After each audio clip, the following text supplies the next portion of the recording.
Modules of a complex number.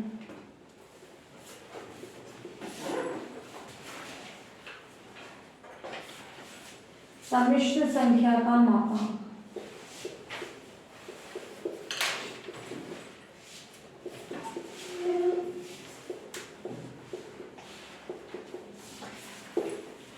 अगर अपना complex number किस फॉर्म में लेते हैं, जेड एक्स प्लस आटा वाई की फॉर्म में,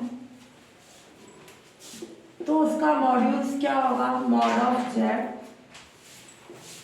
under of x square iota के कॉफिशिएंट का स्क्वायर। क्लियर।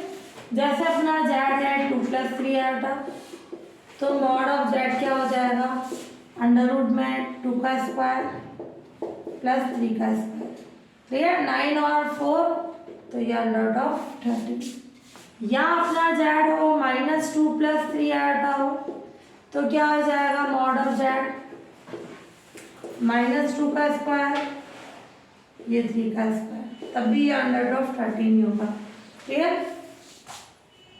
और अगर मैं ले लूँ इसमें माइनस जेड, कितना होगा, अगर जेड अपना ये है, या ये ले लें एक बार 2 - 3 आयोटा, इसका भी मॉड लें। सब मिस्टेक करते हैं इसमें कि यहाँ बोलते हैं ये माइनस है तो माइनस का स्क्वायर, ये आएगा -3 का स्क्वायर, तब भी क्या आएगा, अंडर रूट ऑफ 13।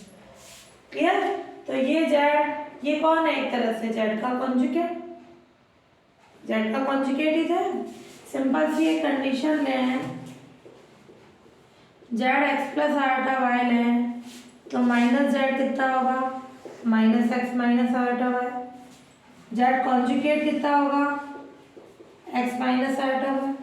इन तीनों ही कंडीशन में अपन देखें, मैं जेड का मॉड देखूं, माइनस जेड का देखूं, या जेड कॉन्जुगेट का मॉड देखूं, क्या आएगा, under root X square plus Y square. तो Z minus Z, Z conjugate, इन तीनों का मॉड क्या आ जाएगा, under root of x square plus Y square की फॉर्म में। क्लियर। ये आ गया अपने मॉड्यूल्स की condition.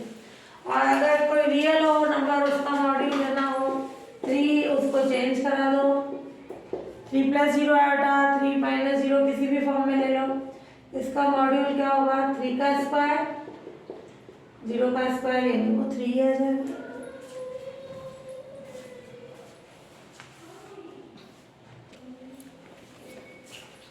Property of modules. Mod of Z किस में बिलोंग करता है, हमेशा आर में। किसी का भी मॉड्यूल्स है वो क्या होता है, किसी भी कॉम्प्लेक्स नंबर का मॉड्यूल्स है वो कैसा होता है, रियल। अपन क्या लेते हैं, under root of x square plus Y square, उस पर कहीं आयोटा आता है, नहीं आता है। तो mod of Z belongs to R and mod of Z greater than equal 0। फिर ले लें mod of Z equals to minus mod of Z equals to Z conjugate equals to Z iota. इन सबका मॉड क्या होता है, equal. Z का mod लें, माइनस जेड का मॉड, जेड कॉन्जुगेट का मॉड, और जेड को आयोटा से मल्टीप्लाई करें। चारों में ही कैसी कंडीशन आएगी, under root of x square plus Y square की फॉर्म में। और अगर दो कॉम्प्लेक्स नंबर मल्टीप्लाई हो रहे हैं, इनके मॉड की क्या कंडीशन होगी, mod of Z1 mod of Z2। और अगर इनका डिवाइड लें तो क्या आ जाएगा, अलग अलग मॉड की कंडीशन आ जाएगी, बट क्या कंडीशन है, दैट Z2 जो कॉम्प्लेक्स नंबर होना चाहिए नॉट इक्वल्स टू 0। फिर यह कंडीशन अगर मॉड ऑफ जेड स्क्वायर, इसको लिखा जाएगा जेड जेड कॉन्जुगेट। कैसे, अगर Z x plus iota y है तो जेड कॉन्जुगेट क्या होगा, एक्स माइनस आयोटा वाई। तो जेड जेड कॉन्जुगेट क्या हो जाएगा, x square plus Y square, and mod of Z square भी क्या होगा, x square plus Y square, ये दोनों इक्वल होंगे। और ये ले मॉड ऑफ जेड 1 है, इफ एंड ओनली जेड किसके इक्वल होगा, 1/z कॉन्जुगेट। कैसे, अगर मॉड ऑफ जेड 1 है तो मॉड ऑफ जेड स्क्वायर भी क्या होगा 1। जेड जेड कॉन्जुगेट किसके इक्वल हो जाएगा 1 के। अगर किसी के मॉड का स्क्वायर 1 है तो क्या ये 0 होगा क्या, जेड 0 हो सकता है। अंडरस्टूड है। अगर मैंने जेड 0 लिया तो क्या उसका मॉड 1 आएगा क्या, नहीं आएगा, यानी जेड ऑब्वियस से 0 नहीं है। तो जेड कितना आएगा 1/z कॉन्जुगेट। और अगर जेड 1/z कॉन्जुगेट है तो ये इसके इक्वल होगा कैसे, Z Z conjugate 1 mod of Z square 1, तो मॉड ऑफ जेड कितना हो जाएगा 1। क्लियर। ये direct supply direct conditions use में लेंगे।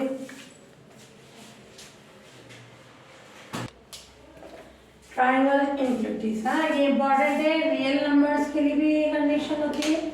यहाँ अपन पढ़ रहे हैं कॉम्प्लेक्स नंबर के लिए।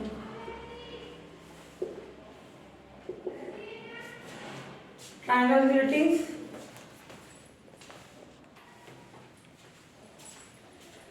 Triangle infinities, mod of z1 plus z2 less than equal mod of z1 mod of z2।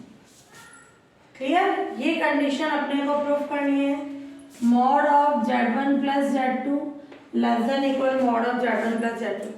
4 triangle infinities होती है। एक तो जब यहाँ प्लस है ये प्लस की फॉर्म, दूसरा होगा यहाँ अपना क्या हो माइनस हो,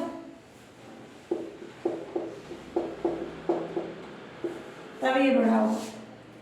दोनों में राइट साइड में कैसी कंडीशन है प्लस की। क्लियर कि mod of z1 plus z2 ले वो क्या आ जाएगी condition less than equal mod of z1 plus mod of z2 की कंडीशन। और जब यहाँ माइनस हो ये प्लस हो तो यही बड़ा होगा। इसका उल्टा mod of z1 plus z2 यहाँ दोनों का डिफरेंस ये ग्रेटर देन इक्वल, और ये भी ग्रेटर देन।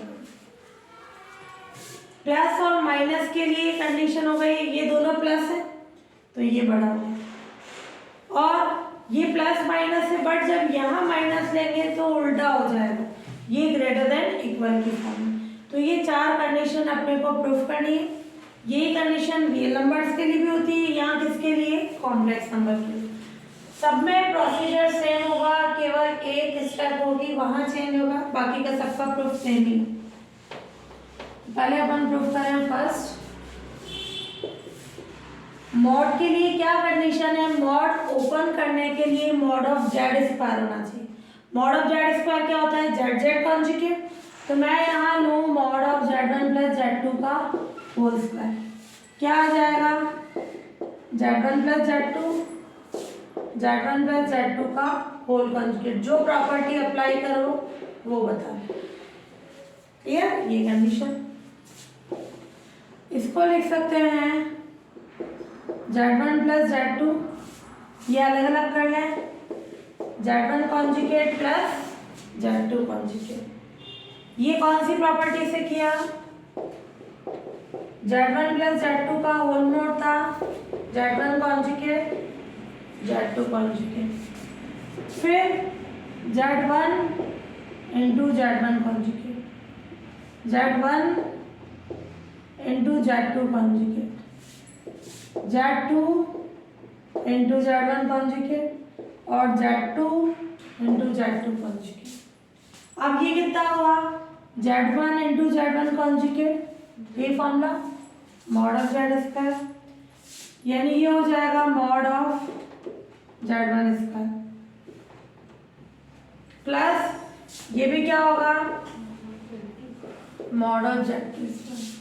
ध्यान से देखना ये कॉन्सेप्ट, इन दोनों को दूसरे को फर्स्ट के फॉर्म में चेंज करेंगे, या तो इसको इसकी फॉर्म में चेंज करेंगे या इसको इसकी फॉर्म में। जैसे मैंने ये एज इट इज रखा, दूसरा वाला हमेशा इसके कॉन्जुगेट की फॉर्म में होगा। कैसे, मैंने लिखा z1 z2 इसका होल कॉन्जुगेट। इसको सॉल्व करके देखो क्या ये आ रहा है, ये क्या होगा, इसको सॉल्व करेंगे तो क्या आएगा z1 कॉन्जुगेट z2 का डबल कॉन्जुगेट, क्या होगा z2 तो ये Z2 Z1 कॉन्जुगेट। अरे तो यहाँ अपन Z2 Z1 कॉन्जुगेट को इस पहले वाले के होल कॉन्जुगेट में लिखेंगे, वो ऑलवेज होगी। या तुम इसको इसके कॉन्जुगेट में लिख सकते हो, इसको लिख सकते हो Z2 Z1 कॉन्जुगेट का होल कॉन्जुगेट, ये आ जाएगा। क्लियर? तो मैंने इसको लिख दिया पहले वाले के कॉन्जुगेट की फॉर्म में। क्लियर? पहले वाला ये था, इसका कॉन्जुगेट लिख सकते हैं इस फॉर्म में। Z1 Z2 कॉन्जुगेट का होल कॉन्जुगेट क्या हो जाएगा? Z1 कॉन्जुगेट Z2 का डबल कॉन्जुगेट, ये हो गया Z2। फिर mod of Z1 square, Z plus Z conjugate क्या होता है? 2 रियल पार्ट ऑफ Z, ये अपन ने प्रॉपर्टी पढ़ी। Z का मतलब x plus iota y, x minus iota y, iota y से आइटा आइटा तो क्या हो जाएगा? 2x यानी 2 रियल पार्ट ऑफ Z। तो ये हो गया Z प्लस Z कॉन्जुगेट, तो क्या हो जाएगा? 2 रियल पार्ट ऑफ Z यानी Z1 Z2 conjugate plus mod of Z2 square. अब मॉड ऑफ Z1 स्क्वायर, सारे क्वेश्चन में ये प्रोसीजर सेम होगा। जो अभी वाली लाइन बता रही हूँ, केवल वो चेंज होगी, जैसा प्रूफ चाहिए उसके अकॉर्डिंग वो लाइन लेंगे अपन। ये ले रियल पार्ट ऑफ Z और मॉड ऑफ Z का क्या रिलेशन होगा? ये दोनों बराबर भी हो सकते हैं। कैसे? जैसे मैंने Z ले लिया 2 + 3 आइटम, तो इसका रियल पार्ट कितना होगा? 2। क्लियर? और मॉड ऑफ Z कितना होगा? √2 स्क्वायर प्लस 3 स्क्वायर यानी √13। इन दोनों में से कौन बड़ा है? √13। क्लियर?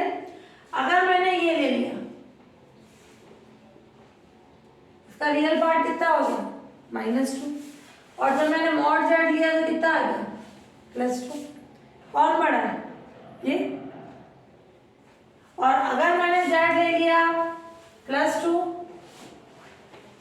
बराबर भी हो गया। तो क्या रिलेशन आ गया? रियल पार्ट ऑफ Z का मॉड ऑफ पार्ट Z से रिलेशन है। रियल पार्ट ऑफ Z या तो मॉड ऑफ Z के इक्वल होता है या हमेशा मॉड ऑफ Z से छोटा होता है। क्लियर? मेन चारों एंटिटीज में ये रिलेशन यूज में आएगा। जैसी कंडीशन होगी उसके अकॉर्डिंग चेंज कराएंगे, बाकी पूरा प्रूफ सेम। अपने को कौन सा वाला साइन चाहिए? ये, तो मैं ये रिलेशन ले रही हूँ ना। तो ये क्या आ जाएगा? 2 रियल पार्ट ऑफ ये Z की जगह क्या लिख रहे हैं? Mod of Z। तो मॉड ऑफ Z बड़ा है तो ये आ जाएगा <= ये तो एज इट इज 2 भी है, इसकी जगह मैं लिख रही हूँ इसका मॉड। समझ? ये रियल पार्ट, ये Z, real part of Z की जगह अपन क्या लिखेंगे? Mod of Z। तो ये मॉड ऑफ Z बड़ा होगा और ये भी एज इट इज। अब मॉड की क्या कंडीशन होती है? इसको अलग अलग करें। मॉड ऑफ Z1 स्क्वायर 2 अलग अलग लिख सकते हैं। Mod of Z1 mod of Z2 conjugate, mod of Z2 square. ये कौन सा रूल यूज में है? अलग अलग करके लिख सकते हैं। फिर मॉड ऑफ Z और मॉड ऑफ Z कॉन्जुगेट क्या होते हैं आपस में? इक्वल। तो ये लिखा अपन ने mod of Z1 square 2 mod of Z1 Z2 mod of Z2 square. ये किसका होल स्क्वायर बना?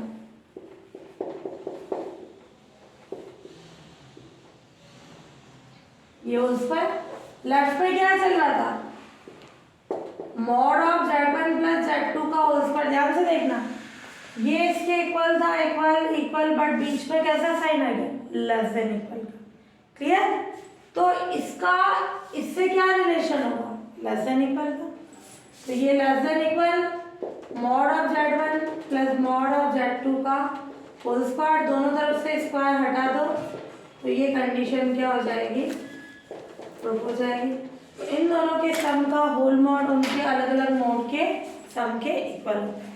केवल मेन कंडीशन होगी ये, real part of Z less than equal mod of Z, उसके कॉन्सेप्ट अपन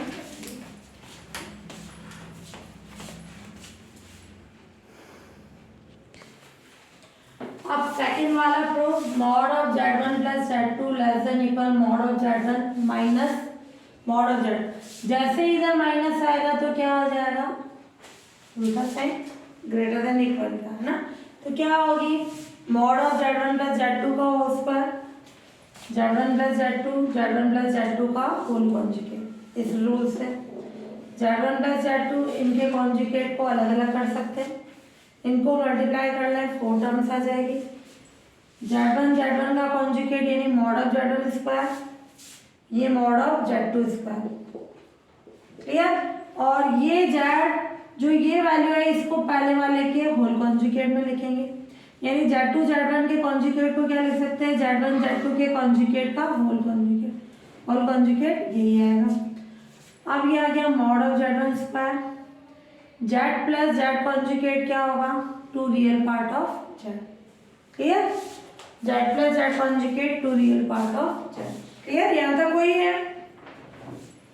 अब अपने को यहाँ क्या चाहिए, ग्रेटर देन की कंडीशन, ग्रेटर देन इक्वल और माइनस का होल स्क्वायर चाहिए। ये mod of z1 plus z2 का होल स्क्वायर, इधर क्या आना चाहिए mod of z1 minus z2 का होल स्क्वायर। अब रियल पार्ट ऑफ z कैसा है, less than equal mod of z। अपने पास कैसी कंडीशन है, ये कैसी है प्लस की, clear. Real part of z less than equal mod of z है। अब इससे मैं क्या लिख सकती हूँ, रियल पार्ट ऑफ z क्या आ जाएगा, जब real part of z less than equal z, मैं दोनों तरफ माइनस से मल्टीप्लाई नहीं कर रही, जैसे मैं बोलूँ 5 लेस देन इक्वल है मॉड ऑफ 6, क्लियर, सही है। ये 5 लेस देन इक्वल है 5 या मॉड ऑफ 5। अगर मैं इसके साथ इधर माइनस लगाऊं तो क्या हो जाएगा, उल्टा हो जाएगा साइन। केवल मैं इधर माइनस लगा लूं तो ये साइन क्या होगा, ग्रेटर देन इक्वल का। तो जब real part of z1 z2 का कॉन्जुगेट है, माइनस का होल स्क्वायर चाहिए, ये माइनस, तो यहाँ कैसा साइन हो जाएगा, ग्रेटर देन इक्वल। कॉन्सेप्ट समझ में आया। Real part of z less than equal mod of z है, 4 कंडीशंस बनेगी।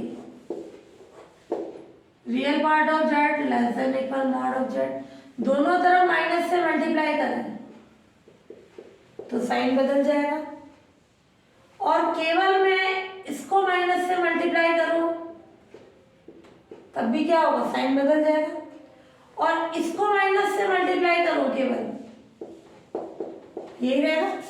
अगर real part of z less than equal mod of z से छोटा है या इक्वल है तो इसको माइनस से मल्टीप्लाई करोगे तो भी ये लेस देन इक्वल होगा, इधर साइन चेंज नहीं हो, बट जैसे इधर माइनस लिया साइन चेंज हो। इन चारों कंडीशन के अकॉर्डिंग 4 इनक्लिटीज बनेगी अपने, क्लियर। जैसा प्रूफ चाहिए, माइनस का चाहिए अपने को, ये प्लस से माइनस चाहिए, ये प्लस से माइनस, तो ये ग्रेटर देन इक्वल और इधर माइनस आ गया, माइनस आ गया तो ये आ जाएगा।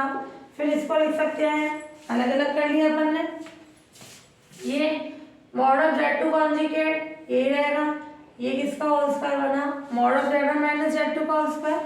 यहाँ कैसा साइन आ गया था बीच में, ग्रेटर देन इक्वल का, तो ये greater than equal mod of z1 minus z2 का होल स्क्वायर, तो ये ग्रेटर देन इक्वल आ गया इससे। ये कंडीशन अपने सेकंड प्रूफ हो गई। तो केवल कॉन्सेप्ट कौन सा हुआ, ये प्लस से माइनस चाहिए तो ये आ जाएगा, क्लियर। और ये प्रूफ हो गया।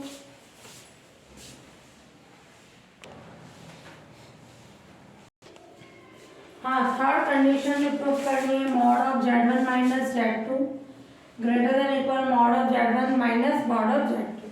पहले तो इसका होल स्क्वायर ले लो, ये z1 माइनस z2, फिर इसका होल कॉन्जुगेट, z कॉन्जुगेट्स के यूज से ये अलग अलग कॉन्जुगेट कर लें, z1 माइनस z2 का होल कॉन्जुगेट अलग अलग कॉन्जुगेट के डिफरेंस के इक्वल होता है। ये आ गया, इन दोनों को मल्टीप्लाई करें, z1 conjugate minus z2 conjugate, z1 conjugate, z2 conjugate, ये हो जाएगा mod of z1 square minus Z1 Z2 conjugate, इसको पहले वाले के होल कॉन्जुगेट में लिख दिया माइनस Z2 स्क्वायर, फिर mod of Z1 square minus 2, minus common निकलेगा, Z प्लस Z कॉन्जुगेट क्या होगा, 2 रियल पार्ट ऑफ Z, ये 2 real part of Z, minus common निकाल लिया। और ये अब ये माइनस से कैसी कंडीशन बनानी है, माइनस की, रियल पार्ट ऑफ Z क्या होता है, लेस देन इक्वल Z, तो यहाँ माइनस है, पहले से वापस माइनस की फॉर्म बनानी है, यानी दोनों तरफ माइनस से मल्टीप्लाई करेंगे तो साइन क्या हो जाएगा, चेंज। तो यहाँ मैंने लिख दिया ग्रेटर देन इक्वल, तो minus real part of Z की जगह लिखा माइनस मॉड ऑफ Z, तो माइनस इसका क्या बन गया, मॉड।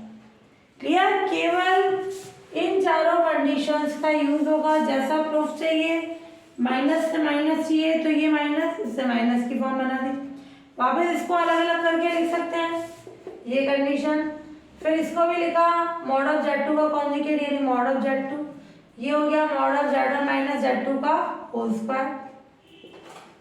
कैसा साइन आया था बीच में, ग्रेटर देन इक्वल था, तो ये mod of Z1 minus Z2 का होल स्क्वायर ग्रेटर देन, ये दोनों तरफ से मॉड हटा दो, प्रूफ हो गया। क्लियर, तो ये चारों इंक्लिटी इन चारों कंडीशन से प्रूफ होगी, जैसी अपने को रिक्वायरमेंट है उसके अकॉर्डिंग यूज में ले लें।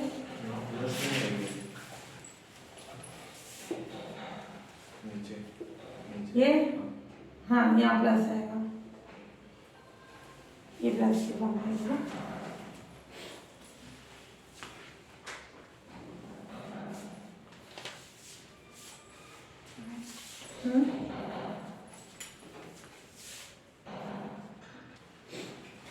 तो ये mod of Z1 minus Z2 ये प्रूफ करना है, इसका होल स्क्वायर लिया, ये कंडीशन, ये आ गया Z कॉन्जुगेट, इसको अलग अलग कर दो, Z1 का कॉन्जुगेट, ये माइनस और ये प्लस Z2 का कॉन्जुगेट, ये हो गया mod of Z1 square mod of Z2 square, इसमें से माइनस कॉमन निकाल लें और इसको पहले वाले के कॉन्जुगेट की फॉर्म में चेंज करा दें, ये आ जाएगा Z plus Z conjugate, minus common निकला 2 रियल पार्ट ऑफ Z। अब यहाँ माइनस है तो माइनस की फॉर्म में प्रूफ करना है, तो real part of Z less than equal mod of Z होता है, तो माइनस दोनों तरफ माइनस से मल्टीप्लाई करेंगे, साइन चेंज हो जाएगा, तो ये ग्रेटर देन इक्वल और ये real part of Z minus की जगह माइनस मॉड ऑफ Z हो गया। ये अब इसको अलग अलग कर लो, clear, mod of Z2 conjugate mod of Z2 की कंडीशन इक्वल होती, तो ये mod of Z1 minus Z2 का होल स्क्वायर हो गया, चाहे इसको लिखना चाहो mod of Z2 minus Z1 का होल स्क्वायर भी कर सकते हो, कैसी भी कंडीशन में, पर यहाँ बड़ा Z1 लिया है तो उसी फॉर्म में लेना है ना, Z1 माइनस Z2 है तो इधर उसी फॉर्म में बनाना कंडीशन, ये आ जाएगा, बीच में आ गया था ग्रेटर देन इक्वल का साइन, ये भी आ गया, दोनों तरफ से होल स्क्वायर हटा दो। अब फोर्थ वाली कंडीशन है अपने पास, ये यहाँ प्लस है तो ये क्या हो जाना चाहिए, प्लस देन इक्वल की फॉर्म में, क्लियर, तो पहले वही mod of Z1 minus Z2 का होल स्क्वायर ये हो गया, फिर इसको Z1 conjugate minus Z2 conjugate, इनको अलग अलग करो, Z1 कॉन्जुगेट और ये Z1 conjugate Z2 conjugate, mod of Z1 square mod of Z2 square, clear, ये पहले वाले को उसके होल मॉड में चेंज करा दिया, minus Z plus Z conjugate 2 real part of Z, अब यहाँ प्लस चाहिए, इधर है माइनस इधर प्लस चाहिए, real part of Z less than equal mod of Z होता है, यहाँ माइनस है, माइनस से प्लस चाहिए, तो साइन बदलेगा क्या, नहीं बदलेगा, अगर ये इसके लेस देन इक्वल है तो इसको माइनस से ही मल्टीप्लाई कर दे तब भी वो लेस देन इक्वल होगा, तो क्या आ जाएगी कंडीशन, ये लेस देन इक्वल, तो minus real part of Z की जगह क्या लिख सकते हैं, प्लस का मॉड ऑफ Z, ये प्लस की कंडीशन बन गई, इधर भी प्लस आ गया इधर भी प्लस आ गया, तो ये किसका होल स्क्वायर हो जाएगा, प्लस का, बीच में किसका साइन आया था, लेस देन इक्वल का, तो ये हटा दे दोनों तरफ से, तो mod of Z1 minus Z2 less than equal mod of Z1 plus Z2, तो मेन ये 4 कंडीशंस हो गई, real part of Z less than equal mod of Z है, माइनस से माइनस का होल स्क्वायर चाहिए, दोनों तरफ माइनस से मल्टीप्लाई कर दो, और अगर real part of Z positive है, इससे माइनस का चाहिए, तो जब अपन इसको माइनस से मल्टीप्लाई करेंगे इसमें साइन चेंज हो जाएगा। इधर माइनस से मल्टीप्लाई कर रहे हैं तो साइन चेंज हो रहा है, इधर माइनस से मल्टीप्लाई कर रहे हैं तो साइन चेंज नहीं होगा। क्लियर? इन चारों के अकॉर्डिंग चारों इनफिनिटी आ जाएगी। देखना, हाँ, एम्पलीट्यूड या argument of a complex number. Amplitude या आर्ग्यूमेंट का मतलब कोणांक, उसका कोण कितना है। अपन ने ये लिया जेड कोई कॉम्प्लेक्स नंबर है, उसको किससे लिखेंगे, x प्लस आर्टा है। इसको अपन ने पोलर फॉर्म पढ़ी, क्या है, r cos theta plus iota sine theta. यहाँ r क्या है, मॉड ऑफ जेड, मॉड्यूल्स होता है। कैसे, दोनों तरफ रियल और इमेजिनरी को कंपेयर करो। रियल पार्ट क्या हो गया, r cos theta, imaginary part क्या हो गया, y r sin थीटा। तो r कितना हो जाएगा, दोनों को स्क्वायर करके ऐड करें, r square cos square theta r square sin square theta कितना होगा, cos स्क्वायर sin स्क्वायर 7, तो r स्क्वायर क्या हो जाएगा, x square plus y square. तो r क्या हो जाएगा, ये अपन ने ये पढ़ा था क्या होता है, मॉड ऑफ जेड। तो r किसके इक्वल होता है, मॉड ऑफ जेड। और जो थीटा होगा यानी tan थीटा हो जाएगा, वो अपना क्या हो जाएगा, y upon x. r sin theta को r cos थीटा से डिवाइड करें तो ये आ जाएगी। तो थीटा कितना हो जाएगा, tan inverse y upon x. ये हो गया।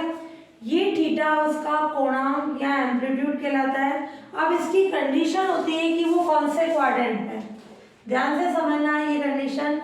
ये x, ये y, ये रियल एक्सिस, ये इमेजिनरी एक्सिस।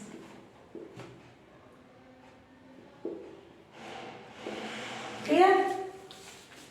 जब एक्स वाई अपना फर्स्ट कोऑर्डिनेट में तो थीटा क्या होगा, tan inverse y upon x। इसका जो कोणांक होगा, एम्पलीट्यूड होगा, ये होगा। जब अपना ये कौन सा होता है, सेकंड क्वाड्रेंट, ये फर्स्ट, सेकंड क्वाड्रेंट में x नेगेटिव y पॉजिटिव, तो यहाँ जो अपना होगा एम्पलीट्यूड वो होगा पाई minus tan inverse mod of y upon x। ये अपना थीटा हो जाएगा, यानी जो उसका आर्ग्यूमेंट या एम्पलीट्यूड बोल सकते हो। अपन बोलते हैं थीटा, यहाँ तक कैसी कंडीशन होगी, ऊपर तक के लिए पाई माइनस थीटा, ये पाई एक्स, पाई से छोटा ही होगा, तो पाई माइनस थीटा अपना ये। यहाँ मॉड इसलिए नहीं लगा, ये दोनों ही पॉजिटिव है। यहाँ मॉड लगाना चाहो तो भी राइट है, नहीं तो ये ऑलरेडी दोनों ही पॉजिटिव होते हैं। क्लियर? इसलिए अपन नहीं लगाते। यहाँ ये नेगेटिव आ गया तो इसलिए पाई minus tan inverse y upon x. ये कैसा चलता है हमेशा, एंटी क्लॉकवाइज। क्लियर? बट जब अपना ये हो थर्ड क्वाड्रेंट, फोर्थ क्वाड्रेंट में x पॉजिटिव, y क्या होगा, नेगेटिव, तो यहाँ चलेगा अपने क्लॉकवाइज। ऊपर कैसा चला, एंटी क्लॉकवाइज, नीचे कैसा चलेगा, क्लॉकवाइज, यानी यहाँ आ जाएगा minus theta.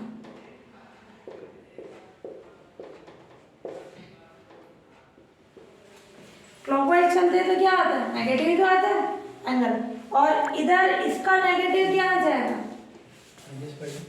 Minus pi plus tan inverse mod of pi upon x. समझ में आ गया? तो किसी का एम्पलीट्यूड निकालना है तो वो चेक करा जाएगा कि वो कौन से क्वाड्रेंट में। क्लियर? उसके अकॉर्डिंग उसका एम्पलीट्यूड निकाल लो। फॉर एग्जांपल मैं ले रही हूँ इसमें, जैसे है तुम्हारे -1 प्लस अंडर ऑफ 3 मैंने इसको पोलर फॉर्म में लिखा। r क्या होगा, -1 स्क्वायर 3 + 1 4, तो ये 2। बट एम्पलीट्यूड क्या होगा इसका, amplitude of -1 plus under of 3 आटा यानी इसका थीटा कितना हो जाएगा, ध्यान से देखना कौन सा क्वाड्रेंट है, -1 और √3 सेकेंड क्वाड्रेंट।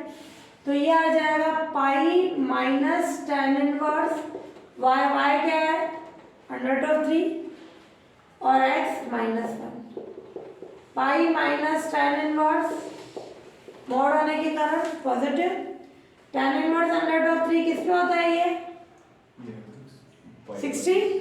60 पे होता है, यानी π/3।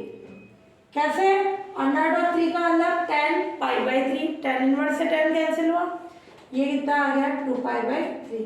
तो इसका एम्पलीट्यूड तो थीटा की वैल्यू आ गई 2π/3 r2, रख के देखो यहाँ 2π/3 यहाँ 2π/3, 2 सॉल्व करोगे तो ये वैल्यू आएगी।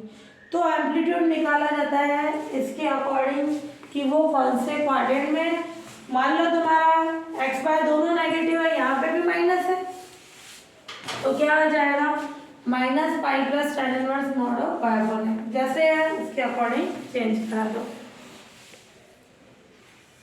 हाँ, प्रॉपर्टीज ऑफ एम्पलीट्यूड या आर्ग्यूमेंट है ना, इसके लिए जो काम में आएगी, अगर अपन ने एम्पलीट्यूड ऑफ जेड कॉन्जुगेट, वो होता है माइनस का एम्पलीट्यूड ऑफ जेड, क्लियर। ऐसे ही कंडीशन ले अपन एम्पलीट्यूड ऑफ z1 z2, दो कॉम्प्लेक्स नंबर मल्टीप्लाई हो रहे हैं उनका एम्पलीट्यूड ले, तो amplitude of z1 plus amplitude of z2 उनके अलग अलग एम्पलीट्यूड के सम के इक्वल होगा। डिवाइड वाली कंडीशन ले, तो amplitude of z1 minus amplitude of z2, जब डिवाइड हो रहा होगा तो ये कंडीशन आ जाएगी। और ऐसे ही अपन लेने हैं इसमें एम्पलीट्यूड ऑफ 1/z, वो कितना होगा minus amplitude of, clear, amplitude की कंडीशन इस फॉर्म में आ जाएगी। फिर है power and roots of a complex number, powers and roots of a complex number,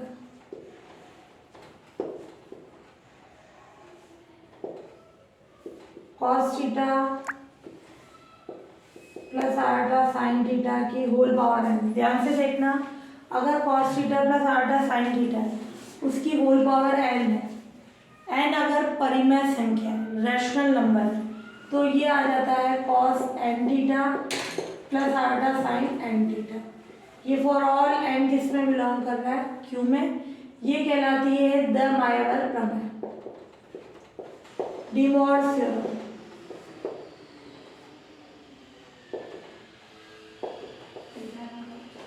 ठीक है, n q में परिमेय संख्या है, बट जब अपना n q में नहीं है, यानी ये कंडीशन है, तो ये नॉट इक्वल होगा cos n theta plus iota sine n theta कब for all n belongs to r minus q।